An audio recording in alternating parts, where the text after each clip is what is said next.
On va accueillir Michael Beaufils. Michael, il travaille au BRGM, il est architecte de données. Et depuis 2017, il travaille sur la standardisation des données géotechniques et récemment des bases de données aussi liées à la géotechnique et récemment au risque naturel au niveau du BRGM. Euh, Par ailleurs, depuis le début du projet national Mind, Michael est impliqué et il a piloté un groupe de travail sur la modélisation, les IFC tunnels, puis la modélisation des données géotechniques au sein d'un groupe de travail dédié. Et par ailleurs, il est vice-président au sein de la Société internationale de la mécanique des sols et de l'ingénierie géotechnique euh, et pilote le groupe de travail TC22 qui porte sur le BIM géotechnique et les jumeaux numériques. C'est presque complet. Oui, bonjour à tous. Merci beaucoup de m'avoir invité pour discuter de ce sujet. Comme pour les personnes qui ont pu voir le programme, l'axe était plutôt autour de la standardisation, la structuration des données, qui est, on va dire, ma spécialité au BRGM. Et j'ai voulu l'étendre aussi sur des informations relatives à des applications déjà en place, plus anciennes, qui sont en train d'être mises à jour et qui peuvent vous être utiles dans le domaine des risques naturels. Donc, c'est une présentation faite avec d'autres personnes responsables de ces fameux projets, Isabelle Alfon, Étienne Tafouro et Carola Miagon, de plusieurs directions. Vous les connaissez peut-être déjà pour les avoir rencontrés. Ils sont acteurs de ces sujets depuis déjà quelques années au BRGM. Voilà, donc pour les personnes qui ne connaîtraient pas le BRGM, ou plutôt une petite mise à jour de ce qu'on est aujourd'hui, euh, et depuis déjà un certain temps, un EPIC, établissement public à caractère industriel et commercial, créé en 1959, sous la tutelle de trois ministères. Alors, je ne me suis pas amusé à retrouver les acronymes, ils ont tendance à changer assez régulièrement, notamment quand le gouvernement est renouvelé. Recherche, environnement, économie. Plus de 1000 salariés, la plupart basés à Orléans, dans le Loiret, dont plus de 700 chercheurs et ingénieurs. Une devise géosciences monétaires durables. Donc, vous avez une petite image des différents services et sujets que nous adressons au BRGM. Et comme vous pouvez voir de la façon que je suis avisé, je suis dans le service données, service infrastructure numérique. Pourquoi le BRGM s'intéresse au BIM ou pourquoi est-ce que nous sommes lancés dans l'aventure d'essayer de travailler sur l'interface entre le BIM et les géosciences? Tout simplement parce que BIM a une forte connotation construction, bâtiment, infrastructure, et que donc dans ce domaine, il y a de nombreuses informations sur le sous-sol qui sont acquises, mais aussi utilisées. Et donc le BRGM ayant par défaut beaucoup d'informations et souhaitant voilà, en acquérir plus pour pouvoir mieux modéliser le sous-sol de la France, est intéressé par avoir une collaboration étroite avec les personnes du génie civil. Donc, notre objectif, orienter la collecte et le stockage de ces informations, faciliter leur réutilisation pour les personnes qui auront la maintenance de ces ouvrages, aussi pour ceux qui travaillent sur le projet à proximité. Améliorer la connaissance sous-sol, notamment en milieu urbain. Et donc, pour cela, en fait, l'idée est que les données qui sont collectées soient aussi réutilisables et on va avoir besoin qu'elles soient de qualité, qu'elles répondent à certains standards, simplement pour pouvoir les comparer, les combiner. Et il va y avoir aussi besoin de développer quelques outils pour faciliter leur utilisation. Quel lien proposé entre le BIM et géosciences? Alors, j'ai une petite image pour essayer de montrer où se situait la problématique. Donc, euh, ces slides viennent en fait des activités liées à la standardisation des données géotechniques. Donc, vous avez pu entendre qu'il y a des efforts qui ont été faits sur le bâtiment pour structurer les données, définir quels étaient les attributs que l'on mettait sur les objets qu'on va modéliser, un bâtiment, une porte, un étage. Et donc, ce travail s'est étendu aux infrastructures, notamment avec le cadre de l'IFC 4.0 et suivant. Et il y a eu un travail à partir de l'IFC 4.3 et plus particulièrement l'IFC 4.4 qui était de s'intéresser à la géotechnique. Et donc, cette mission nous a été confiée au BRGM en France pour pouvoir justement essayer de définir qu'est-ce que la géotechnique et comment essayer de l'adresser en connexion avec cela. Donc, l'idée, comme vous pouvez voir, c'est qu'on est à l'interface, clairement. La géotechnique et aussi tout ce qui est earthworks, donc terrassement. vont servir de support pour pouvoir construire des infrastructures derrière. Et elle va s'alimenter d'informations liées à la géologie, hydrogéologie, monitoring. Donc, quel lien proposer entre BIM et géosciences? En fait, bon, ce qu'on voit, c'est que pour la construction, la connaissance du sous-sol et du sol est fondamentale pour construire durablement. Sinon, il y a des risques que l'infrastructure ait des soucis. Dans le domaine du génie civil, ce qu'on a pu constater, bah, c'est que la prise en compte de l'environnement, à défaut d'avoir une maquette 3D parfaite, ultra précise, comme on a pour les bâtiments, va se faire par la notion de risque. En gros, de savoir quel impact a cette, on va dire, géologie, ces risques naturels, qu'est-ce qu'ils peuvent faire à mon infrastructure. Il va y avoir une notion de coût, bien sûr, et de trouver des palliatifs à cela. Donc, l'objectif premier, en fait, ce sur quoi on a beaucoup travaillé, était permettre l'accès aux données scientifiques utiles aux géotechniciens et ingénieurs génie civil. C'est un peu ce qui a été montré dans les présentations précédentes, un fort acte sur tout ce qui était Common Data Environment, finalement, mieux travailler et d'avoir accès à toutes les informations qui nous sont utiles, à défaut qu'il y ait l'intelligence artificielle de présente pour pouvoir les combiner, au moins que nous puissions faire notre travail plus efficacement, plus rapidement et aussi pouvoir le mettre à jour avec le maximum de connaissances disponibles.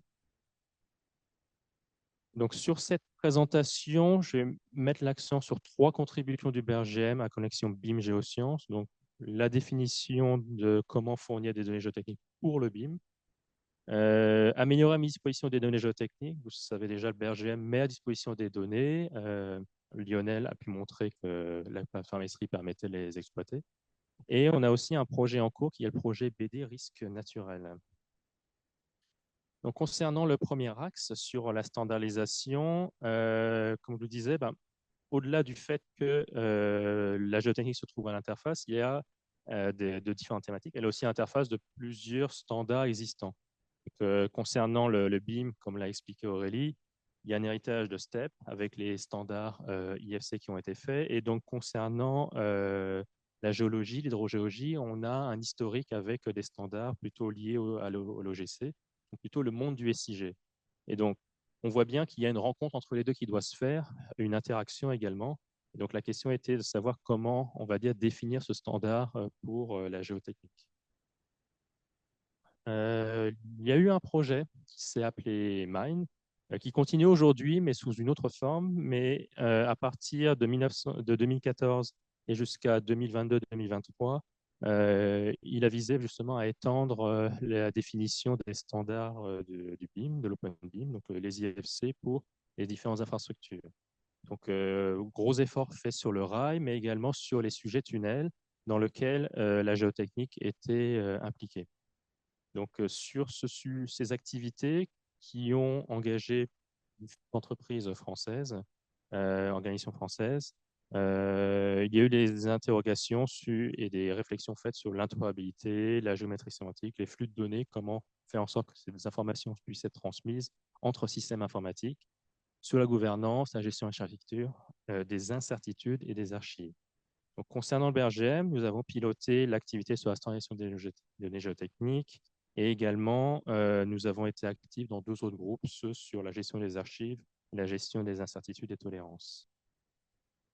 Concernant l'activité standardisation des données géotechniques, vous voyez ici les différents organismes qui ont été impliqués dans la phase 2. C'est une action qui s'est faite en 2 temps, notamment grâce à une forte contribution de l'ANDRA, qui était intéressé par pouvoir modéliser le sous-sol de l'infrastructure CIGEO qui est en cours de construction. Porte sur définition du modèle conceptuel pour décrire les données géotechniques. En fait, au-delà de savoir leur associer une géométrie, quels sont les attributs, quelle est la sémantique propre de ces objets que l'on peut leur attribuer.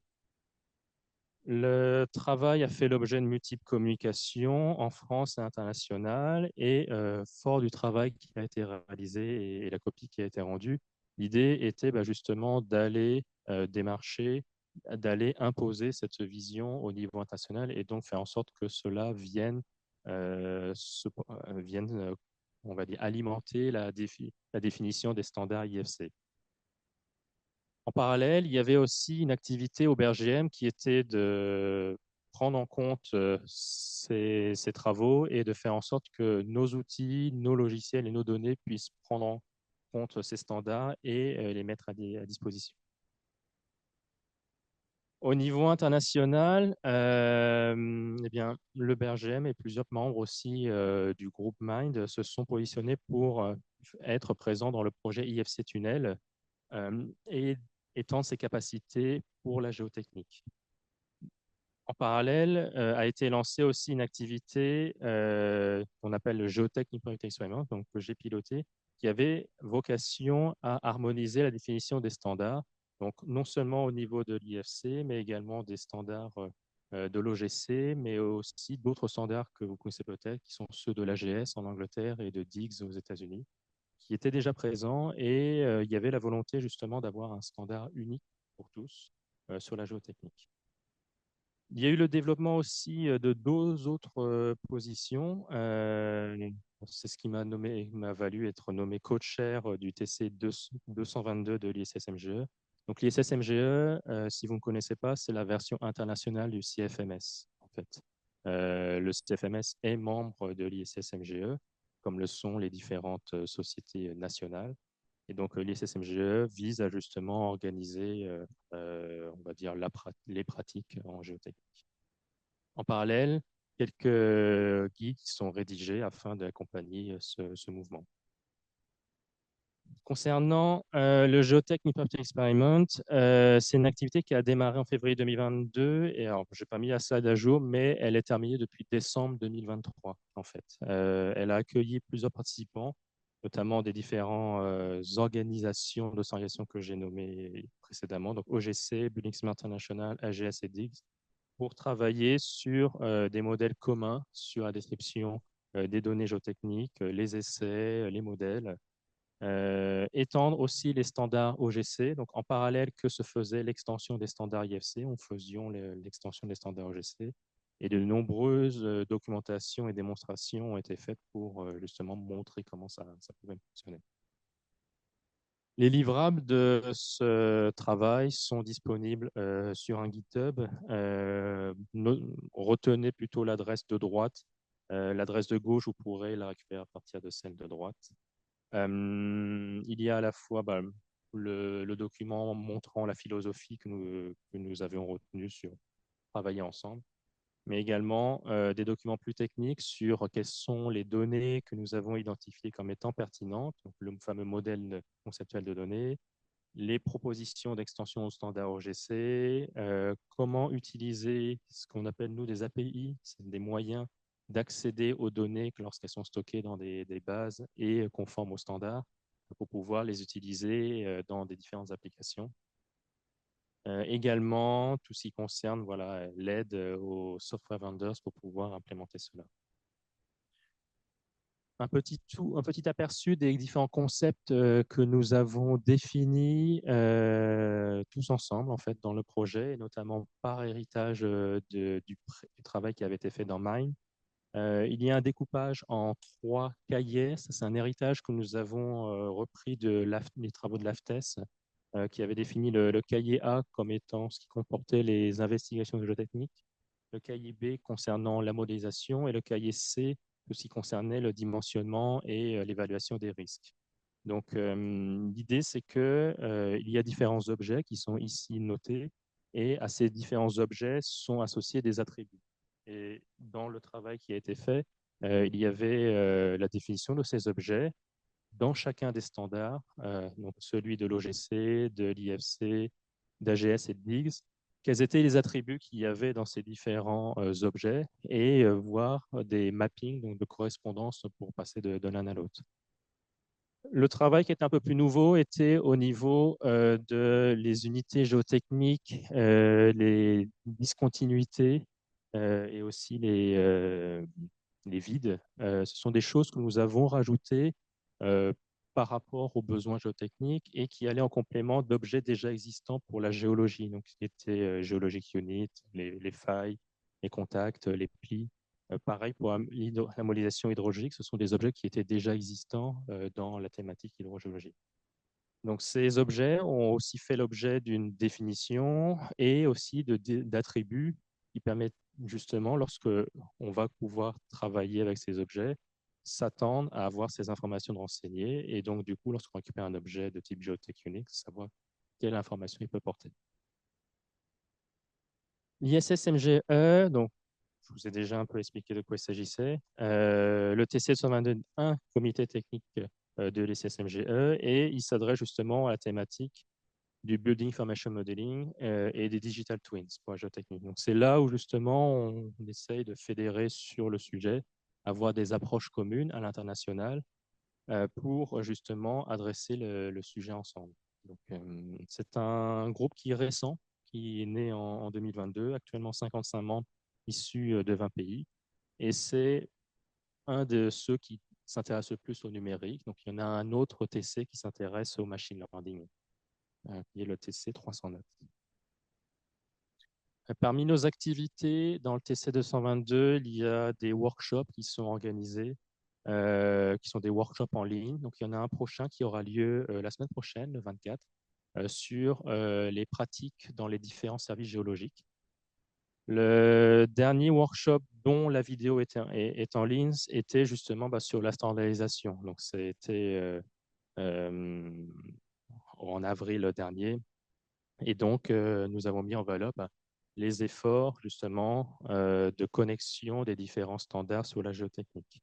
Donc, les replays de nos workshops sont disponibles sur YouTube et permettent justement de communiquer voilà, les connaissances et les pratiques dans le domaine de la géotechnique autour des sujets du digital. Je vais passer à la seconde étape, donc améliorer la disposition des données géotechniques au BRGM. Comme je vous disais, il y a une organisation qui a été proposée dans le cadre des travaux de MAI, des données géotechniques autour de ces fameux trois cahiers sur les données factuelles, les modèles interprétés et les données dites de projet. Et donc, sur cette activité naissante au BRGM qui était d'améliorer la fourniture de données géotechniques, il a été décidé dans le projet dit de SI géotechnique, le système d'information géotechnique, de se focaliser sur les données factuelles. L'idée, c'est que le BRGM est déjà fournisseur de données sur les forages, sur la géologie, et donc il était assez naturel de vouloir, justement, en voulant adresser la géotechnique, commencer déjà par là et de bâtir sur un existant. La volonté et la philosophie qu'il y a derrière, c'est que on souhaite faire en sorte qu'il y ait plus de réutilisation et de partage des données existantes. Faire en sorte que, bien sûr, il y ait des modèles 3D du sous-sol qui puissent exister. Ce genre de réalisation nécessite beaucoup de données pour avoir un minimum de fiabilité. Donc, l'idée, c'est que plus on a de données de qualité disponibles, plus on va tendre vers la possibilité d'avoir ce genre de résultats. Quelques raisons d'avoir cela. Donc, c'est un peu un plaidoyer sur le sujet. Ça permettra justement d'avoir un gain de temps et d'argent pour éviter. Donc, éviter de refaire des nouvelles installations, plutôt faire en sorte que les nouvelles installations soient plus ciblées pour compléter les investigations existantes plutôt que refaire des investigations déjà dont on a déjà l'information. Une information, ou plutôt un constat qui était qu'au service géologique anglais, il y avait des collaborations qui se faisaient déjà entre les différents fournisseurs de données qui travaillaient étroitement avec le service géologique anglais pour le partage de ces informations. Et donc, eux estimaient que voilà, le fait que 80% des données ne leur étaient pas reportées, renvoyées, avait un coût pour la société. Et donc, indiquait des collaborations avec différents maîtres d'ouvrage qui, justement, voulaient bien jouer le jeu, faire en sorte que ces données soient mises à disposition de telle sorte que il y ait moins de nouvelles investigations, on va dire, non ciblées qui soient réalisées. Côté français, on a déjà un peu la même chose en place. Il y a une base de données que vous connaissez peut-être et déjà utilisée qui s'appelle la BSS, qui comporte donc la banque du sous-sol, qui comporte à peu près 900 000 forages, avec principalement à ce jour que de l'information géologique de disponible. Donc, il y a un aspect légal derrière ça. Il y a une loi qui s'appelle le Code minier qui indique que tout forage de plus de 10 mètres doit faire l'objet d'une déclaration préalable dans un système que je vais présenter juste après. Mais aujourd'hui, constat que finalement, cette loi n'est pas forcément connue ou pas forcément respectée. Donc, à ce jour, il n'y a pas encore de base de données géotechniques, mais c'est justement l'objet du projet que l'on est en train de mener. Donc, pareil, vous avez d'autres informations sur le plaidoyer sur pourquoi il faudrait qu'il y ait plus de données géotechniques. En gros, c'est pour, bien sûr, avoir une meilleure connaissance du sous-sol et faciliter une modélisation. Concernant justement la déclaration des ouvrages souterrains, il y a un outil qui est celui qui doit être utilisé pour déclarer les ouvrages. Donc, le code minier spécifie que les informations liées au forage doivent être déclarées dans l'outil BAGEM. Et l'outil BAGEM, c'est celui-là. En fait, cet outil va pouvoir indiquer l'intention de forage, par qui, pourquoi, quelles sont les conditions. Et donc, à partir de cet acte administratif, finalement, il y a une base de données qui est construite, ou plutôt des fonctionnalités qui sont ajoutées pour pouvoir décrire les informations géologiques, hydrogéologiques, géotechniques qui ont pu être rencontrées.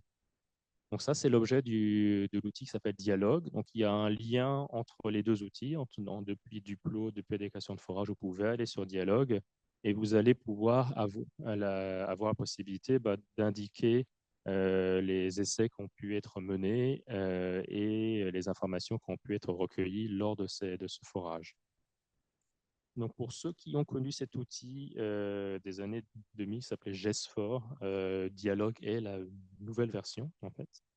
Et c'est un outil que l'on souhaite renforcer au BRGM, donc pour faire en sorte qu'il soit plus central, qu'il voilà, contienne toutes les informations qui ont pu être collectées sur les forages. Et donc, l'une des actions qui a été menée au BRGM récemment a été justement à partir de cet outil Dialogue qui permet de déclarer des diagraphies, des venues d'eau, des pompages d'essais, en plus des informations géologiques, de la lithologie, la chronostratigraphie, de pouvoir aussi déclarer des essais qui ont pu être menés, donc des essais type géotechniques. On s'est focalisé sur trois essais dans l'immédiat, les essais pressiométriques, les essais SPT et les essais CPT. Et puis, on a rajouté aussi les paramètres de forage, qui sont tout autant d'informations qui peuvent être utiles pour caractériser le sous-sol. Donc, vous voyez un peu quelques éléments d'interface de ce que cela apporte. Donc, en fait, on a la possibilité de déclarer les différentes informations qui ont été collectées, donc à partir de fichiers CSV, par exemple, ou équivalents.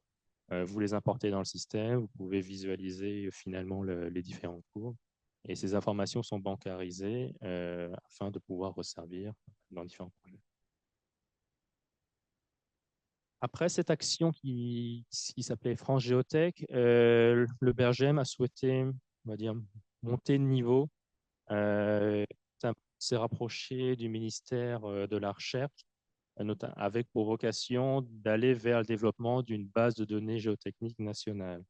Donc, comme la slide l'indique, en fait, il a été décidé qu'en 2022, on allait attendre vers ça et faire en sorte qu'il y ait des moyens mis en œuvre côté BRGM pour faire en sorte que la donnée géotechnique soit bancarisée, mais aussi mise à disposition.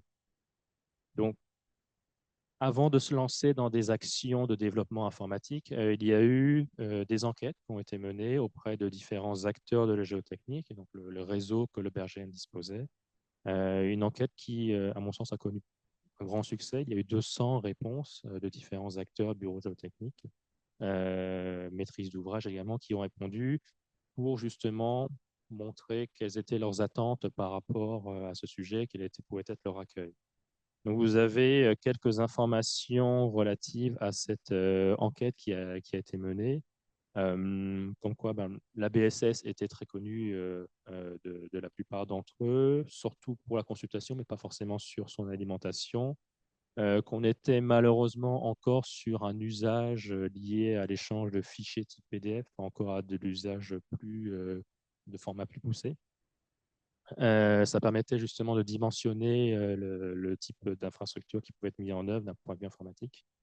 Et donc, un accueil très positif sur le fait que ce genre d'outil permettrait d'avoir une meilleure connaissance du sous-sol. Et donc, en ce moment même, il y a justement des efforts justement d'aller vers ce prototype qui était OpenGeotech vers la plateforme France Géotech. Vous voyez quelques visuels du futur design que va avoir cette plateforme, avec quelques fonctionnalités sur lesquelles nous allons travailler, notamment la possibilité d'ingérer des données en masse, notamment venant de collaboration avec différentes infrastructures, une interface cartographique qui va apparaître pour pouvoir justement accéder à ces données, des informations sur la qualité des données, différentes fonctionnalités de recherche et d'export dans des formats interopérables. Voilà pour ce qui est de l'aperçu des choses en cours concernant la mise à disposition de données géotechniques au BRGM. Je vais passer sur la BD Risque naturel qui est en cours aussi de développement. Donc, le contexte qu'il y a aujourd'hui, c'est que au BRGM, il y a plusieurs bases de données, alors bases de données qui ne sont pas seulement BRGM, mais aussi partagées avec d'autres acteurs du domaine. Une base de données que vous connaissez peut-être, la BD MVT, Mouvement de terrain, qui existe et qui s'intéresse aux différents phénomènes qui sont marqués sur la slide. Il y a également une autre base de données qui s'appelle Cavité souterraine, BD Cave, qui est une BD séparée de la BD MVT. Et donc, justement, il y avait un constat qu'en fait, il y avait un besoin de mieux connecter ces deux bases de données pour que, notamment, il y ait un lien fait entre des constats d'affaissement et d'effondrement et la possibilité qu'il y ait une cavité en dessous. Donc, c'est ce constat qu'il y a plusieurs bases de données qui devraient interagir entre elles et donc quelque chose à refondre a donné lieu à une nouvelle action, enfin, nouvelle action, pas si nouvelle que ça, mais une action portée par la DGPR avec un premier plan d'action sur 2021-2025 d'essayer de mettre en place un système d'information plutôt fédérateur. Donc, c'est une mission qui est confiée au BRGM avec d'autres partenaires d'animer la création de ce type d'outils. Donc, parmi les acteurs présents, BRGM, Ineris, CEREMA, INRAE, ONFRTM et IFSTAR contribuent à justement la définition de cette nouvelle base de données. Et donc, ce travail, donc, voilà, plutôt sur sa phase finale pour le premier plan d'action, a amené à se poser la question de quels étaient les mouvements de terrain qui étaient adressés, mieux les définir. Donc, toujours cette notion de sémantique que je vous ai évoquée précédemment. Ensuite, proposer un outil, une plateforme pour pouvoir mettre cela à disposition. Et dans un troisième temps, puisque la vocation de cette plateforme, c'est qu'elle soit pour les experts du domaine, faire en sorte qu'il y ait la construction des cartes d'information pour géorisque à partir de ces informations-là.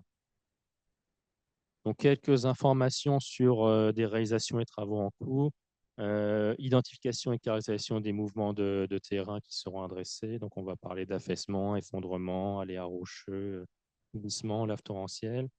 Ce sont des travaux qui sont faits en lien avec les guides de bonne pratique. Vous connaissez peut-être MESAG et MESAP. L'idée est qu'il y ait une connexion entre les deux. D'autres travaux liés au workflow de création, consultation de données, donc qui va être l'expérience utilisateur dans le parcours de cette base de données. Voilà, donc c'est un très bref aperçu du travail qui est en cours sur ce projet. Il y a d'autres sujets que je ne vais pas développer dans cette présentation, mais simplement les évoquer avec vous. Vous n'avez pas vu beaucoup de 3D dans ma vidéo, c'est un peu la différence par rapport aux autres présentations, mais il y a bien sûr des activités en lien avec ça au BRGM, notamment via le PEPR sous-sol, un projet de recherche.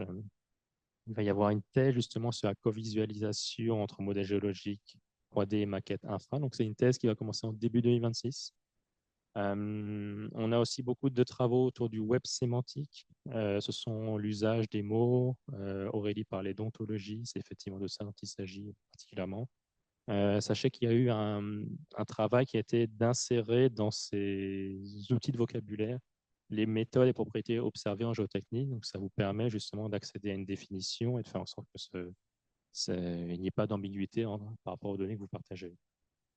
Les activités autour de l'IA, sur la fouille de données, on travaille sur tout ce qui est utiliser les rapports de recherche comme source de données, extraire de l'information pour pouvoir alimenter nos bases de données.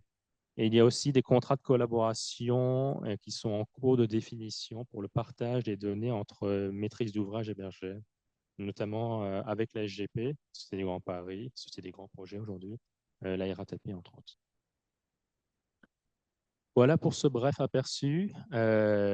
Si vous avez des questions, n'hésitez pas à me les poser. Je vous indique aussi quelques contacts si vous avez des questions qui ne vous viennent pas tout de suite concernant les différents projets que j'ai mentionnés précédemment.